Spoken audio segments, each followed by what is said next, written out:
28 de fevereiro do ano de 2000. Essa sou eu, com 6 anos de idade, no meu primeiro dia de aula. E eu estava muito feliz e empolgada com a ideia de ir para a escola, de aprender algo novo, de me comunicar, de ter outros colegas, né? Correr, pintar, desenhar. Tinha o mundo inteiro pela frente. Mas uma das primeiras lições que eu aprendi foi que nem sempre as coisas são como a gente gostaria que fosse.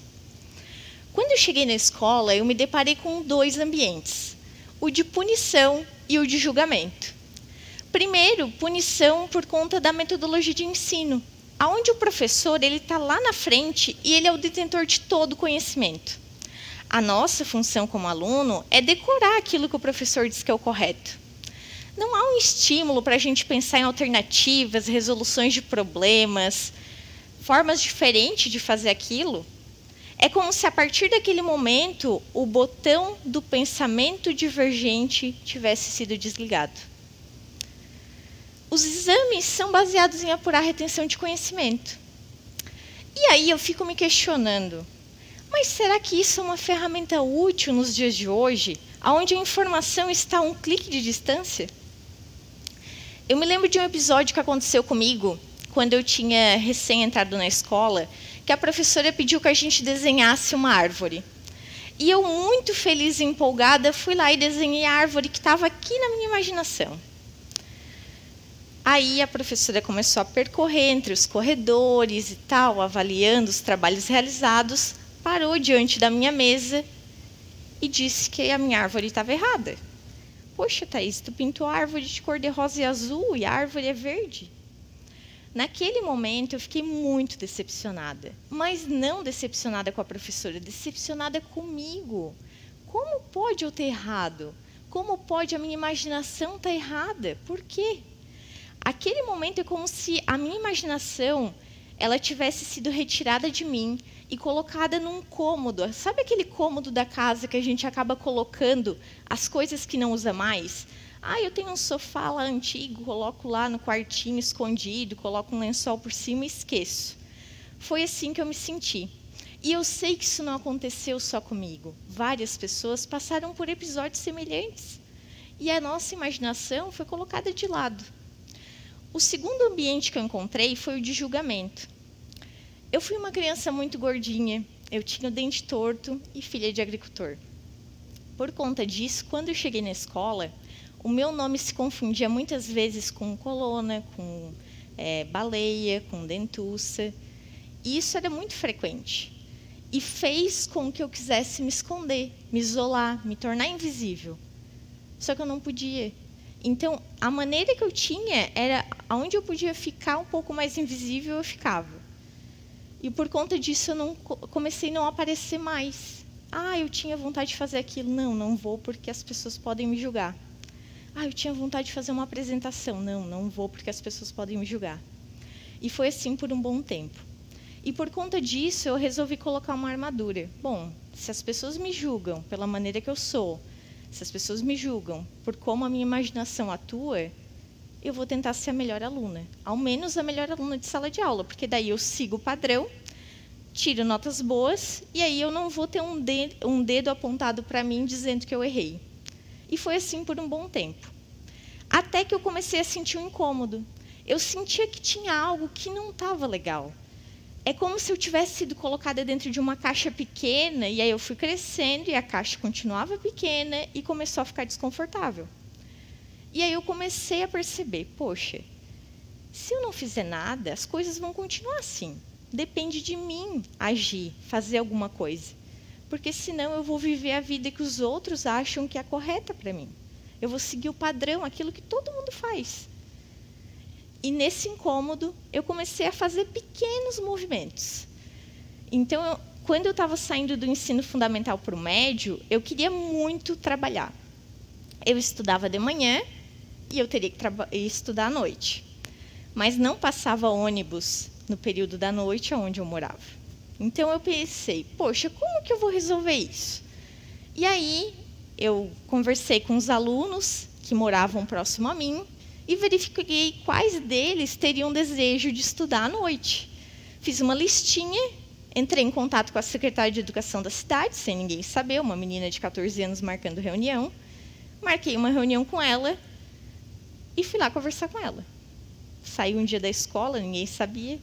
Falei com ela e no ano seguinte estava eu trabalhando, estudando à noite. E aí eu comecei a sentir gosto por isso. Poxa, eu consigo fazer as coisas. E aí, nesse movimento, né, esse é um exemplo muito singelo de uma coisa que eu fiz. Mas o que eu quero deixar de mensagem é que a gente precisa agir. Não adianta a gente só ficar, né, chorando por conta das coisas que não consegue. Eu preciso tentar fazer alguma coisa com aquilo. E foi nesse movimento que eu comecei a resgatar a minha confiança criativa. Mas, antes de falar de criatividade, eu preciso falar para vocês de imaginação. Porque a imaginação é a fonte da nossa criatividade.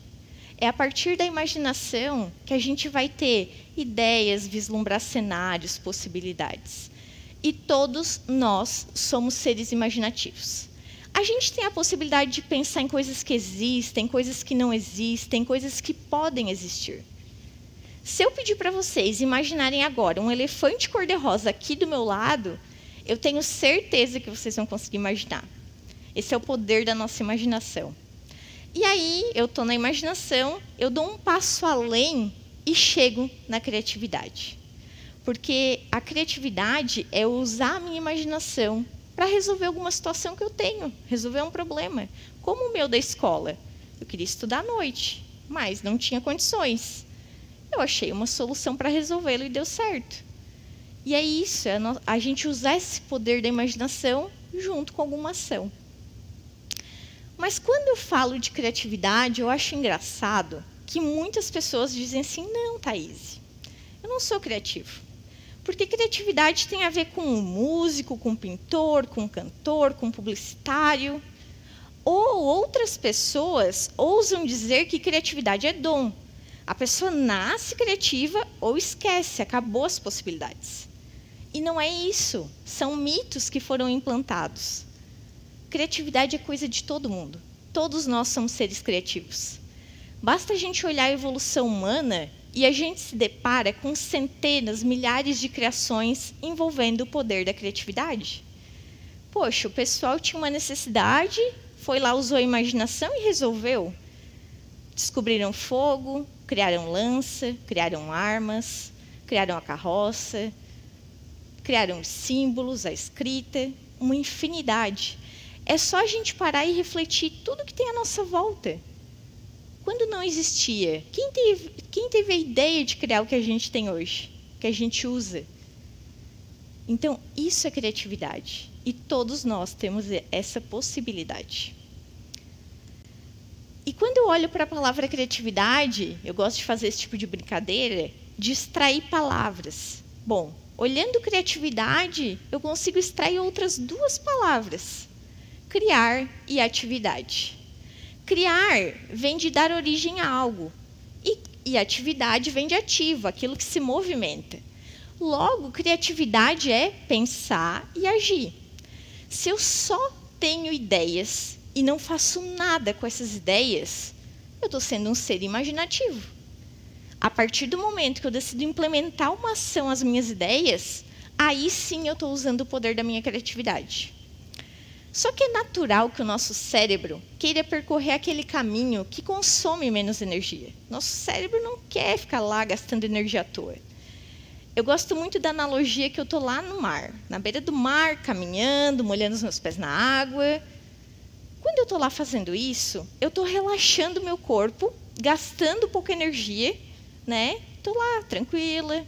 A partir do momento que eu decido nadar mar adentro, naquela imensidão de possibilidades, eu estou saindo da inércia, estou saindo daquilo que é o óbvio para todo mundo, estou acessando novas possibilidades. E quando eu faço isso, eu acesso novas possibilidades, eu estou usando o meu repertório. Porque todos nós temos uma caixa de repertório. Essa caixa é como se fosse uma caixa elástica. A partir do momento que eu coloco coisas dentro, ela vai se expandindo. E o que tem lá dentro?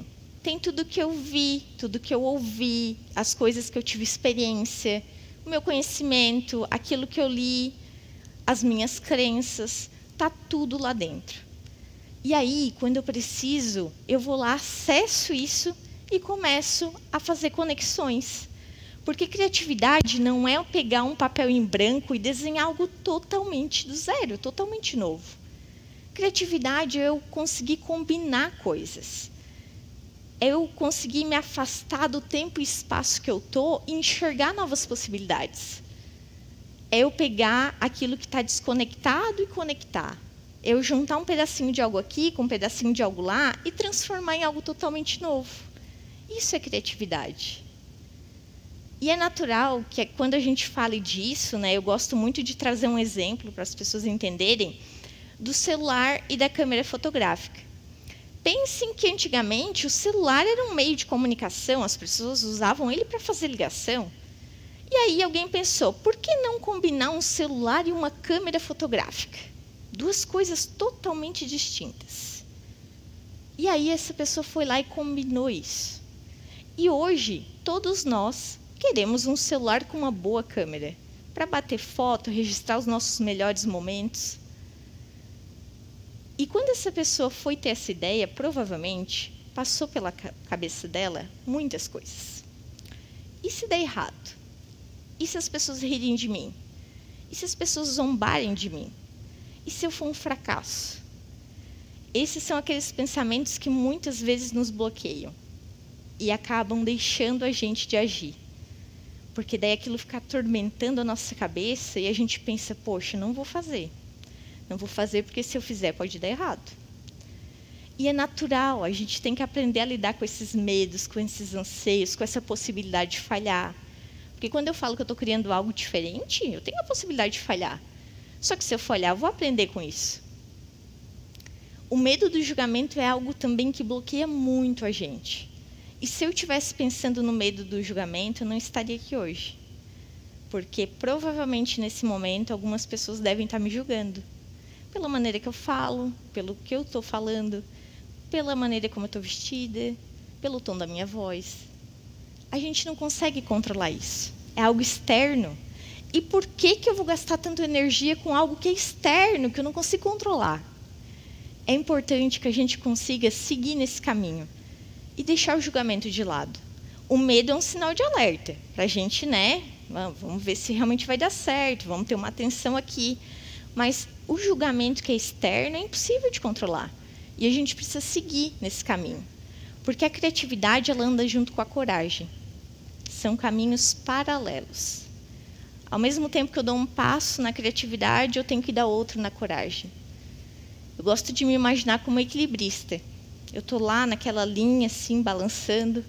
Ao mesmo tempo que eu tenho as possibilidades de errar, eu tenho a possibilidade de acertar. E é eu que estou lá, eu que estou caminhando, não é ninguém que vai caminhar por mim. E se eu errar, eu vou aumentar a minha curva de aprendizado. É essa a mensagem que a gente tem que deixar. Além disso, as nossas ideias elas estão numa linha tênue entre aquilo que é genial e aquilo que é maluquice. Então, ao mesmo tempo que eu posso ter uma ideia aqui que é maluca, daqui a um tempinho ela já é genial. Pensem nas coisas extraordinárias que foram criadas e como elas foram aceitas no início. E se foram aceitas. É isso. Temos que ter coragem para fazer essa caminhada. Os sonhos, eles não se realizam só porque a gente sonha. Tem um caminho árduo, um trabalho árduo a ser feito para a gente conseguir alcançar. O mundo é feito por pessoas que decidiram construir o mundo em que vivem. O resto das pessoas apenas sobrevive no mundo que foi criado por essas pessoas que têm atitude, que querem criar algo, que estão usando sua criatividade. Por isso eu digo para vocês hoje, sonhe, acredite, dedique-se, realize, porque eu sou tudo aquilo que me inspira. Muito obrigada.